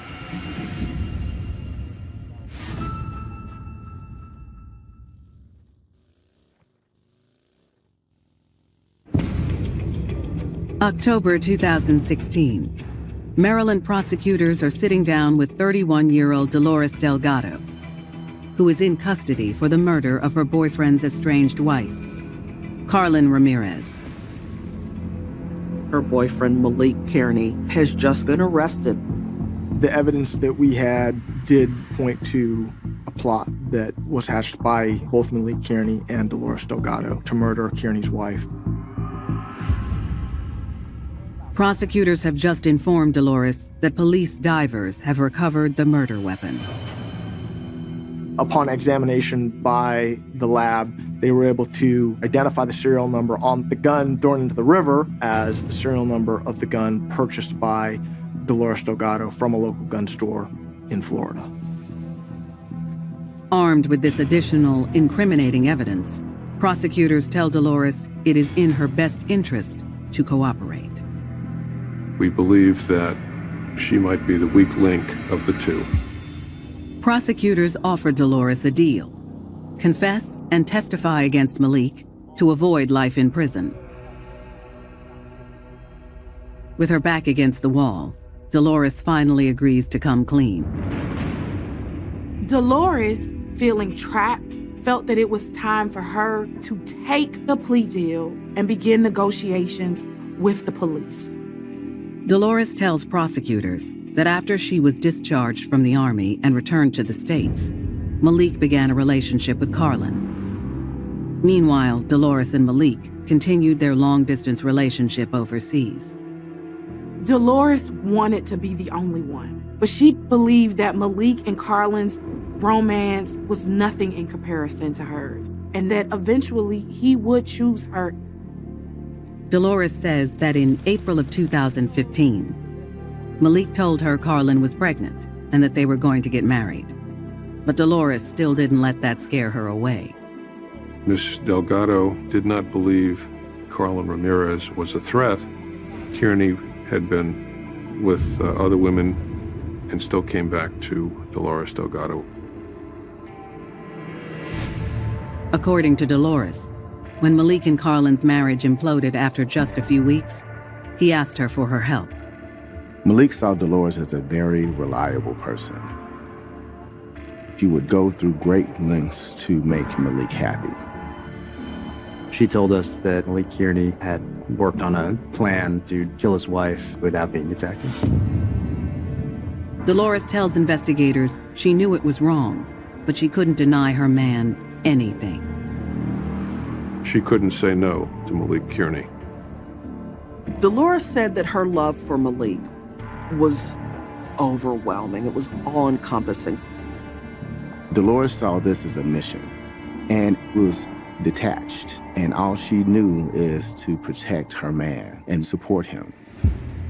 Dolores reveals how she helped Malik carefully plan the murder, charting the route to Maryland and tracking the mileage in her car. She was willing to track mileage, photograph the mileage at a half tank, at a full tank, at a quarter tank, to get an exact amount of how much gas is needed, how long the drive is. Dolores also admits to purchasing gas cans that Malik could take on the road. Malik wouldn't have to stop at a gas station. That meant that cameras wouldn't see him. The day of the murder, Dolores gave Malik the final essentials he needed to carry out the plan. She provided Malik Kearney with her firearm and ammunition. She provided him with her car so he could use that car to get up to Maryland without being detected.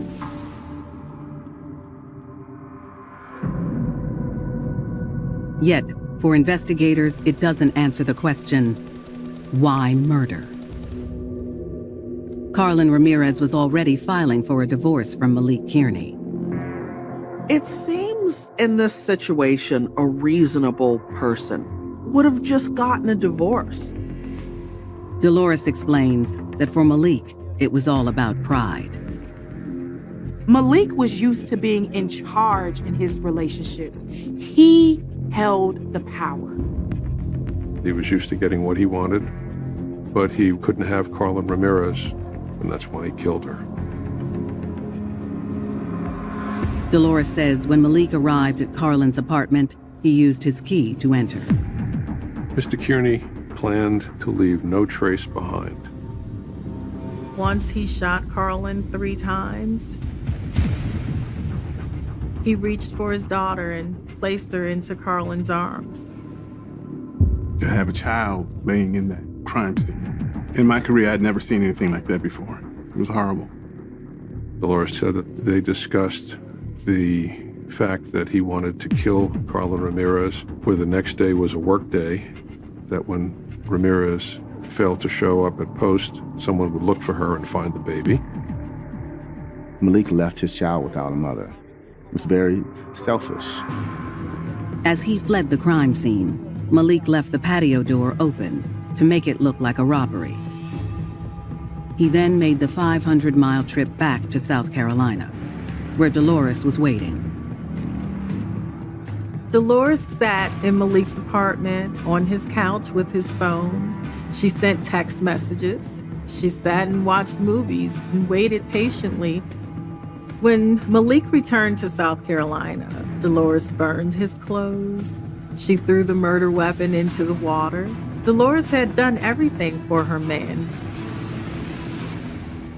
Prosecutors have substantial evidence against Malik, but Dolores' statement puts the gun in his hands. Malik pulled the trigger and she helped him. Dolores certainly indicated that she regretted what had happened to Carlin Ramirez. But when Malik contacts Dolores from jail, will she fall for him one more time and wreck the state's case? Malik had her under some kind of spell, but she didn't even realize it.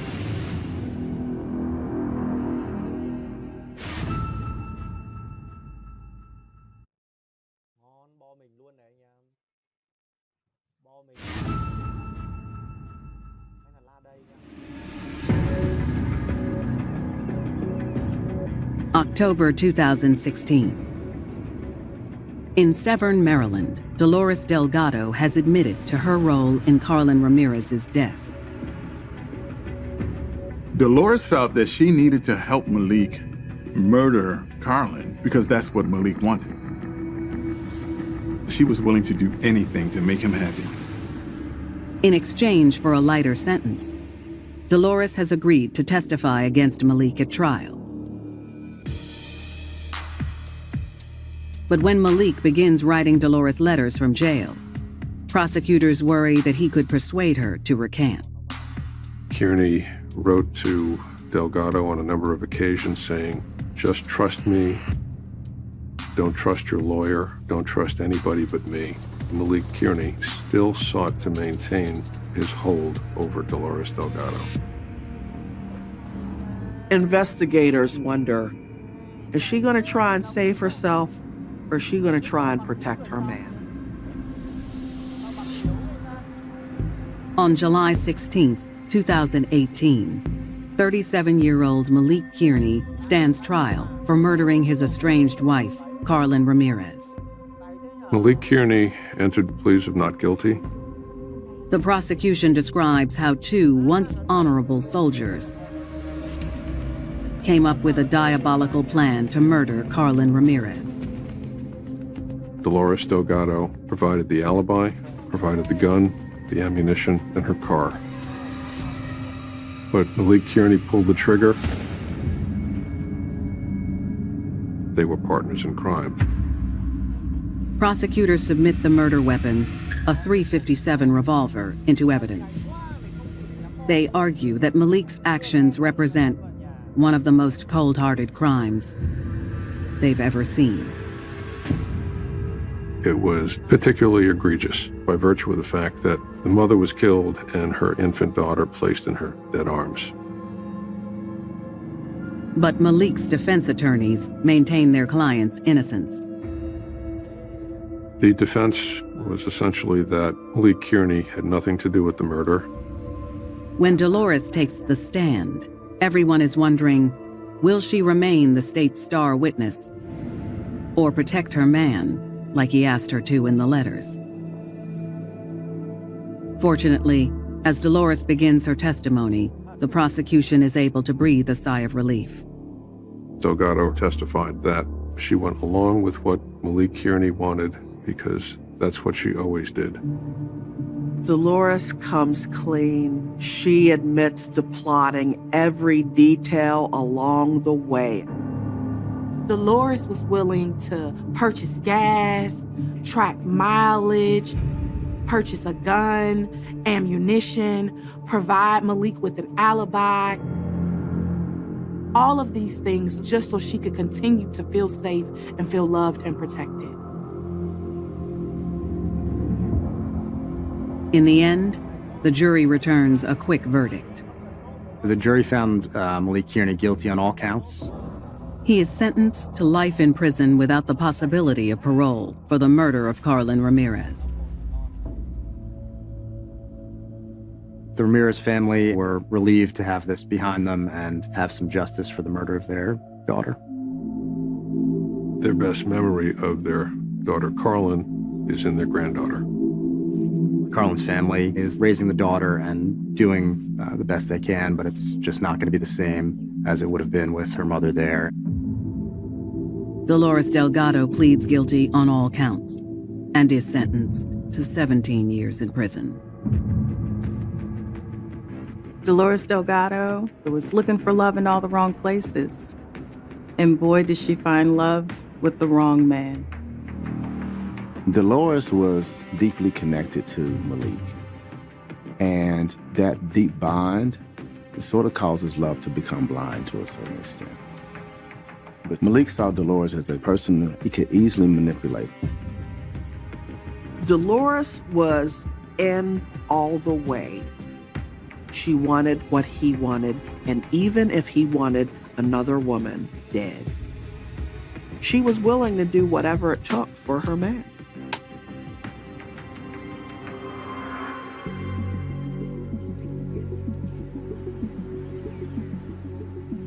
They say all is fair in love and war. And that may be true. But when you allow your lover to become the commanding officer of your life and do whatever you can to obey his orders, you can find yourself in a war you're guaranteed to lose.